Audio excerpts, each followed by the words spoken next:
শুনছেন পশ্চিমবঙ্গ মধ্যশিক্ষা পর্ষদের মাধ্যমিক সিলেবাসের বাংলা গল্প কোনি। গল্পটির আজ তৃতীয় অধ্যায়। টেবিল টেনিস বোর্ডটায় কাপড় বিছিয়ে টেবিল, সেটা ঘিরে 7 জন বসে, তার মধ্যে একটা চেয়ার খালি। ওরা চাপা স্বরে নিজেদের মধ্যে কথা বলছে। ঘরের বাইরে কয়েকটি ছেলে কার যেন প্রতীক্ষায়। জুপিটার সুইমিং ক্লাবের নতুন প্রেসিডেন্ট এবং এমএলএ বিনোদ ভর ডান দিকে ঝুঁকে সম্পাদক ধীরেন ঘোষকে বলল, একটাই এজেন্ডা না আরও আছে? ধীরেন ঘোষ তার সরু গলাটি যথাসম্ভব লম্বা করে চশমার নিচের অংশের প্লাস পাওয়ারের মধ্যে দিয়ে টেবিলে রাখা কাগজের দিকে তাকালো। মেইন আইটেম একটাই, আর যা আছে তা খুব মাইনর। কোরাম হয়েছে তো? হ্যাঁ, সবাই হাজির। ধীরেন ঘোষ এরপর ব্যস্ত হয়ে বলল, যোগু, এই চা সন্দেশ দিতে বল।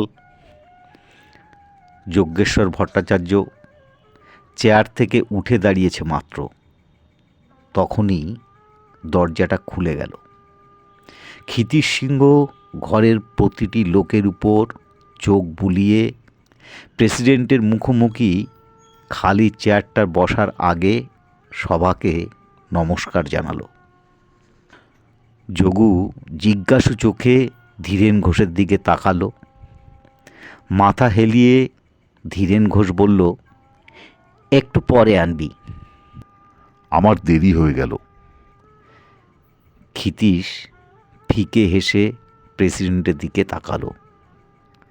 না না, মিনিট চারেক মাত্র দেরি হয়েছে।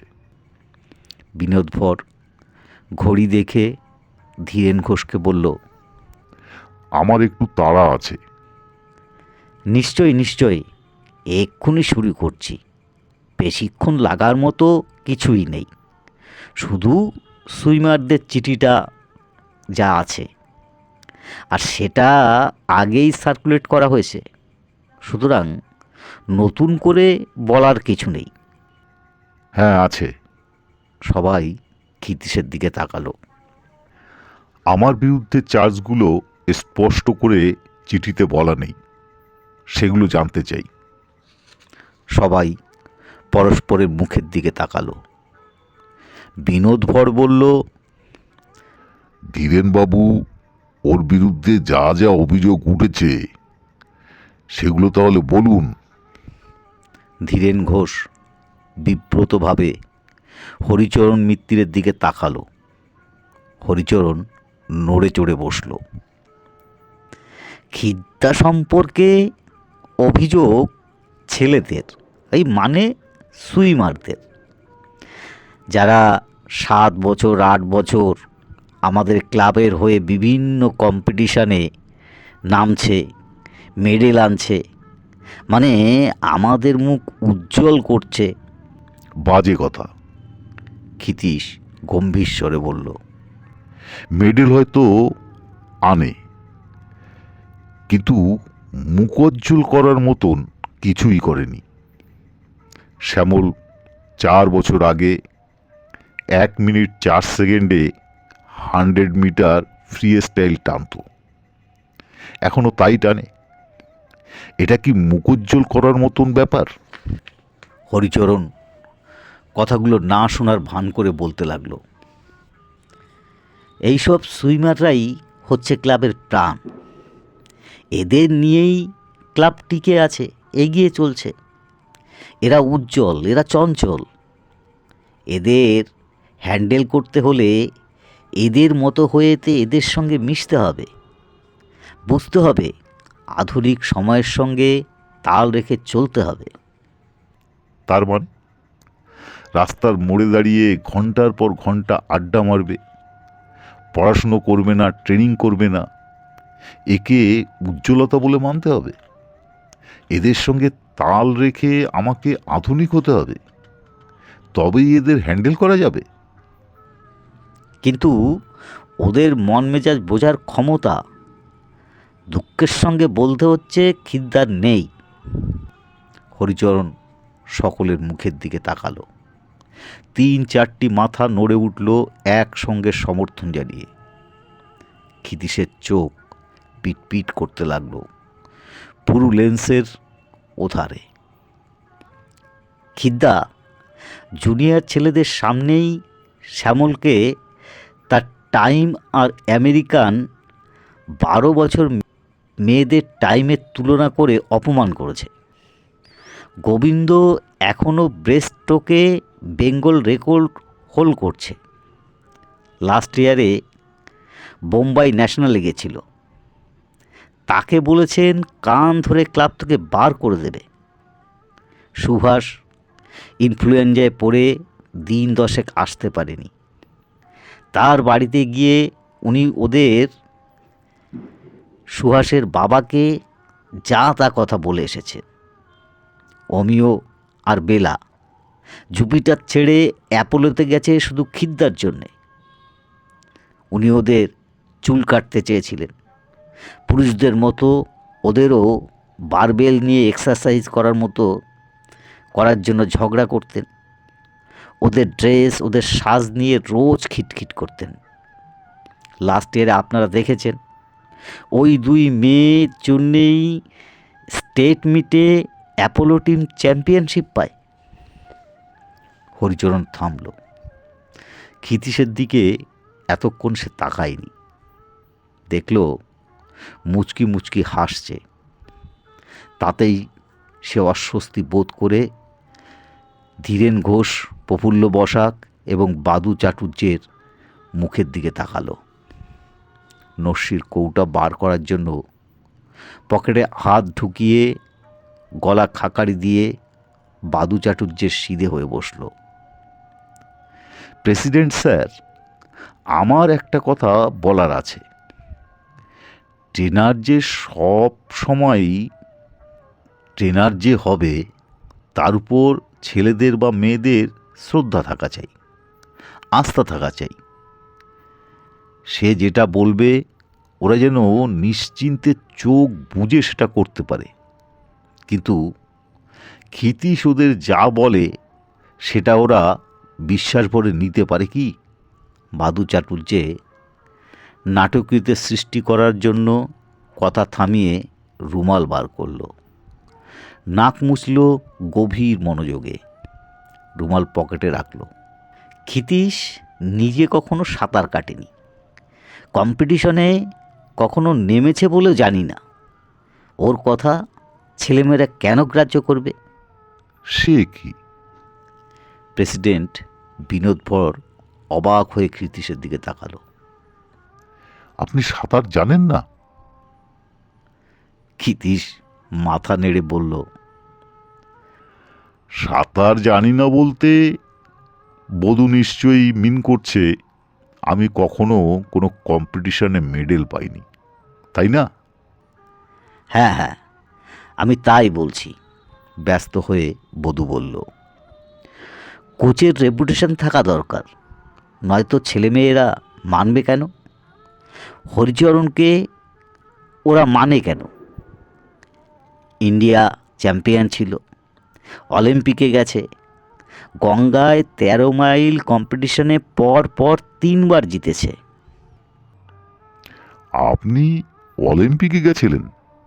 উদ্ভরের বিস্মিত ভুরু কপাল বেয়ে চুলে গিয়ে ঠেকল।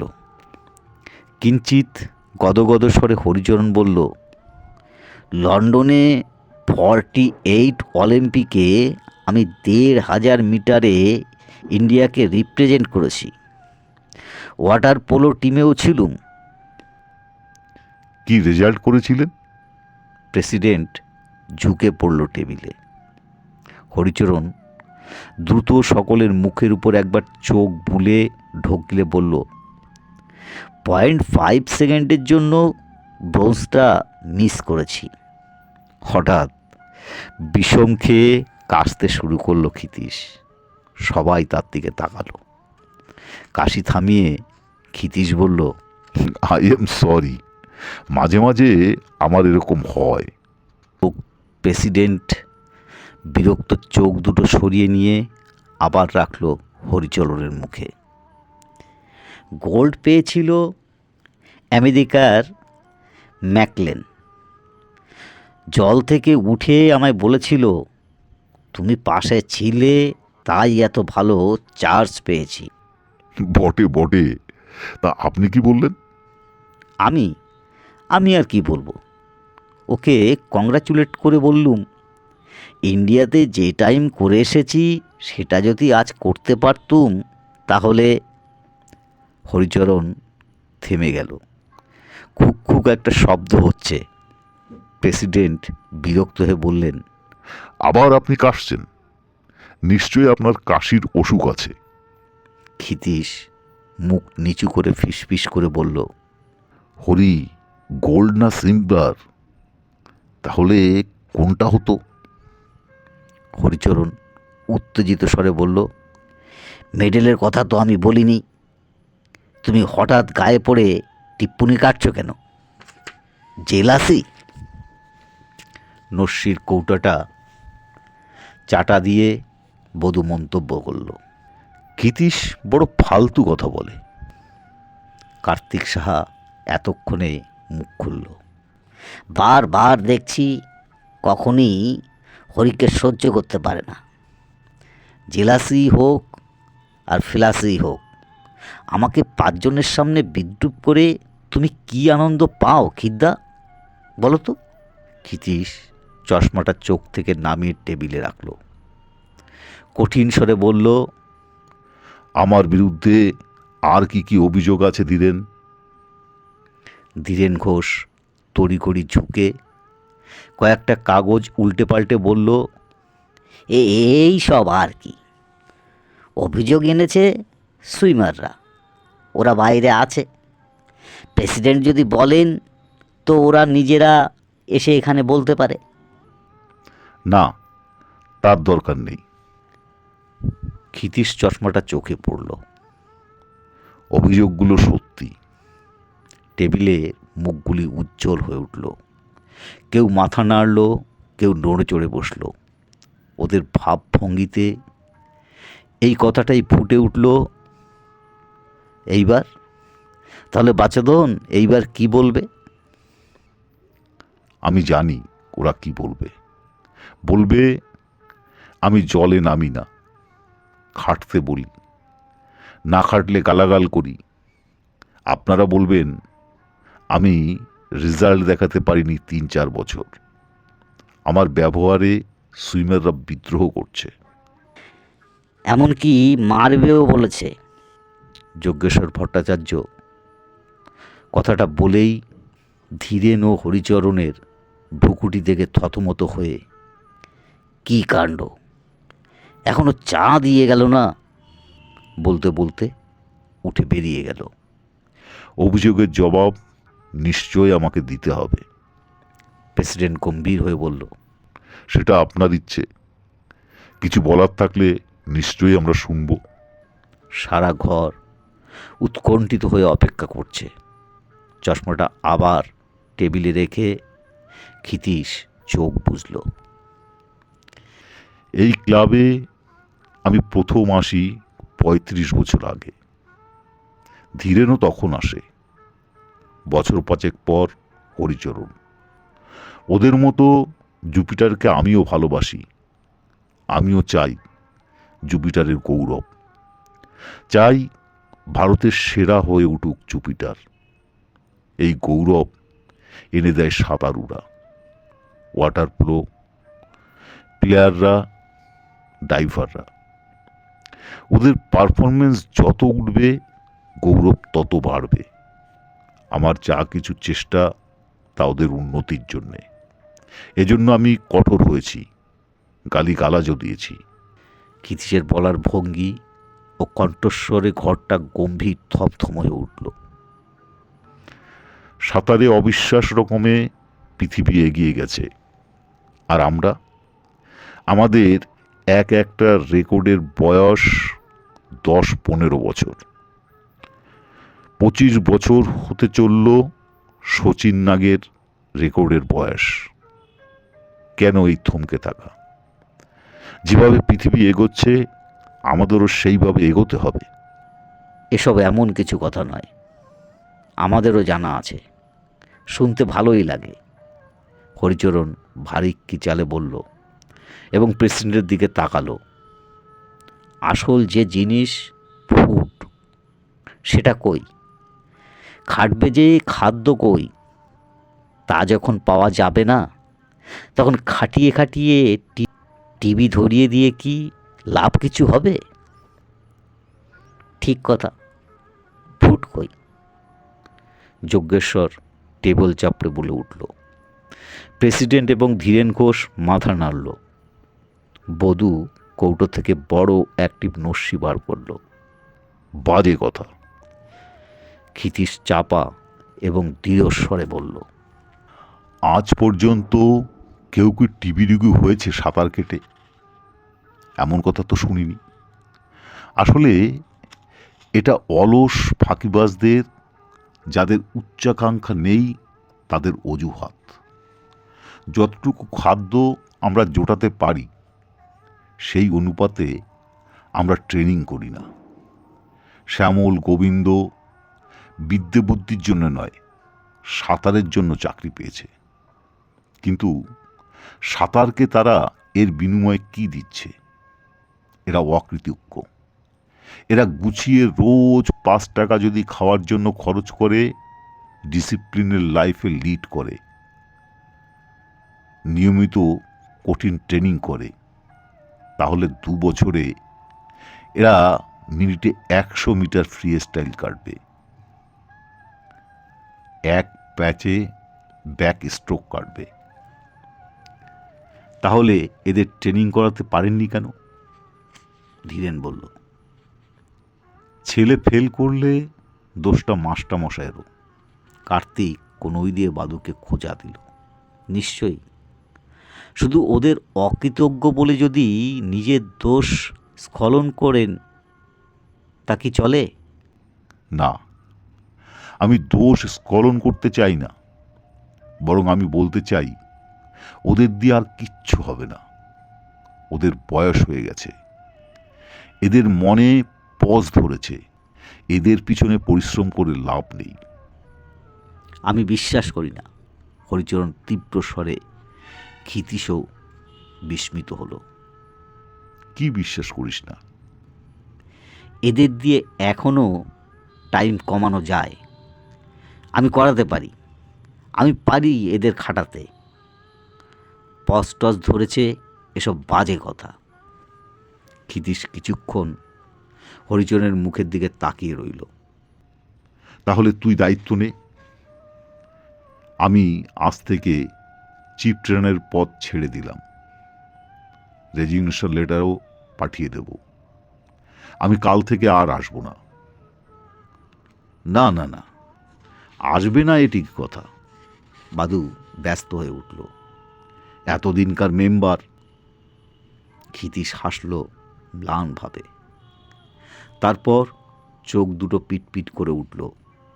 প্রেসিডেন্টকে লক্ষ্য করে বলল, ট্রেনার হতে গেলে নাম করা সাঁতারু হতে হবে এমন কোনো কথা নেই। পৃথিবীর নাম করা কোচেরা ট্যালবট, কার্লাইন, গ্যালাঘার, হেইন্স, কাউন্সিলম্যান, এরা কেউ অলিম্পিকের চ্যাম্পিয়ন নয়। জলে নেমে এদের কোচ করাতে হয় না। এরা সুইমারদের কোচ, নাভিসদের নয়। জলের উপর থেকেই অনেক ভালো লক্ষ্য করা যায়, তাই ডাঙাতেই আমি থাকি। খিদ্দা, তুমি দেখছি ওইসব কোচেদের সঙ্গে নিজেকে এক পঙ্গুক্তিতে ফেললে। যজ্ঞেশ্বর কৃত্রিম বিস্ময় চোখে। ওরা ওয়ার্ল্ড চ্যাম্পিয়ন, অলিম্পিক চ্যাম্পিয়ন তৈরি করেছে। তুমি তো একটা বেঙ্গল চ্যাম্পিয়নও তৈরি করতে পারোনি। কার্তিসার গলায় বিদ্রুপ মোচড় দিল। পারবে পারবে, নিশ্চয়ই পারবে। ওয়ার্ল্ড রেকর্ড আমরা শীঘ্রই পাবো, তাই না ক্ষিতীশ? ধীরেন ঘোষ মুচকি মুচকি হাসতে লাগল। চ্যাম্পিয়ন সুইমার তৈরি করা এদেশে সম্ভব নয়। প্রেসিডেন্ট বিনোদ ভর এতক্ষণে কথা বলল। ক্ষিতীশ উঠে দাঁড়ালো। কোনো দেশেই সম্ভব নয়। চ্যাম্পিয়নরা জন্মায়, ওদের তৈরি করা যায় না, ওদের খোঁজে থাকতে হয়, লক্ষণ মিলিয়ে নিয়ে চিনতে হয়। ক্লান্ত স্বরে কথাগুলো বলে ক্ষিতীশ দরজার দিকে এগোল। সেই ভালো, এবার থেকে তপস্যা শুরু করো কিদ্দা। ক্ষিতীশ, চাটা খেয়ে যাও। ক্ষিতীশবাবু, ক্লাবে আপনার কিন্তু রেগুলার আসা চাই। ঘর থেকে বেরিয়ে ক্ষিতীশ দেখল শ্যামল, গোবিন্দ এবং আরও 4-5টি ছেলে দাঁড়িয়ে। প্রত্যেকের মুখের দিকে তাকালো সে। ওরা হঠাৎ কাঠের মতো হয়ে গেল। তোদের অনেক বকেছি, অনেক কটু কথাও বলেছি, আর এসব শুনতে হবে না। আজ থেকে আমি আর এই ক্লাবের ট্রেনার নই। সাঁতারটা মন দিয়ে করিস। ক্ষিতীশ মাথা নামিয়ে ধীর পায়ে ক্লাবের বাইরে এসে দাঁড়ালো। কমল দিঘির কালো জলের উপর পার্কের আলোগুলো খড়ির মতো ডাক টেনেছে। জুপিটার ক্লাব বাড়ির চূড়োর ঘড়িতে 8:05। দিঘিটা আকারে গোল, তাকে ঘিরে ইট বাঁধানো রাস্তা। নারী, পুরুষ, শিশুর ভিড়ে রাস্তাটা গিজ গিজ করছে। আলোগুলোর নিচে তাস খেলা চলছে, অকশন ব্রিজ বা 29। মাঝে মাঝে দমকা চিৎকার উঠছে তাসের আড্ডা থেকে। বেঞ্চগুলোয় বসার স্থান নেই। ফুল গাছের ঝোপগুলো লোহার বেড়ায় ঘেরা। বেড়ায় ঠেস দিয়ে যুবকরা গল্প করছে।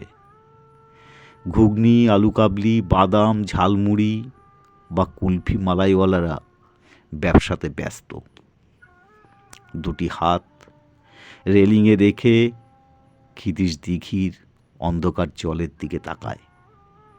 জুপিটারের ঠিক উল্টো দিকে অ্যাপোলোর ক্লাব বাড়ি। ডাইভিং বোর্ডের কংক্রিট কাঠামোর থামগুলো অন্ধকারে ব্রহ্মতীর্থের মতো পায়ের মতো জল থেকে উঠেছে। খিদ্দা, চমকে পিছিল তাকালো ক্ষিতীশ।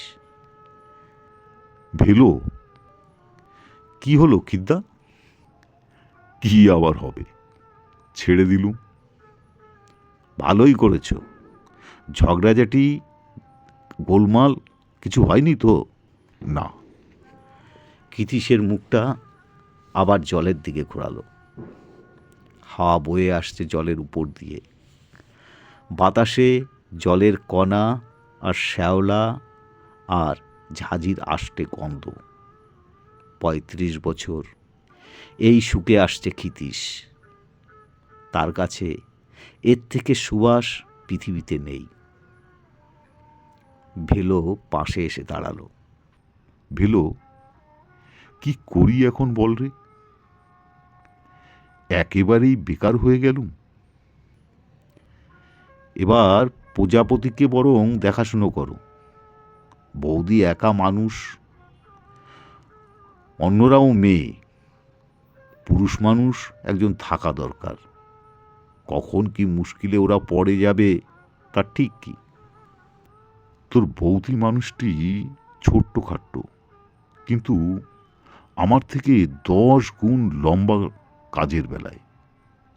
প্রজাপতিতে দারোয়ানি ছাড়া আমায় দিয়ে আর কোনো কাজ হবে না। তাহলে?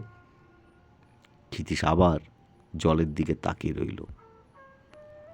খিদা, যদি রাগ না করো তো একটা কথা বলি। ক্ষিতীশ মুখ ফেরালো। তুমি অ্যাপোলোয় চলো। না, ওরা জুপিটারের শত্রু। কতগুলো স্বার্থপর লোভী মূর্খ আমায় দল পাকিয়ে তাড়িয়েছে বলে শত্রুর ঘরে গিয়ে উঠব?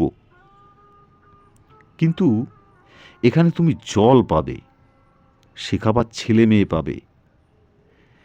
কাঁচ চাইছো, কাঁচ পাবে। অপমানের শোধ তোমায় নিতে হবে। শত্রু মিত্র বাছবিচার করে কি লাভ? ক্ষিতীশ বিব্রত মুখে চুপ করে রইল। তার মনের মধ্যে যে দ্বন্দ্ব শুরু হয়েছে সেটা তাকে এই মুহূর্তে নিশ্চিত সিদ্ধান্তে আসতে দিচ্ছে না।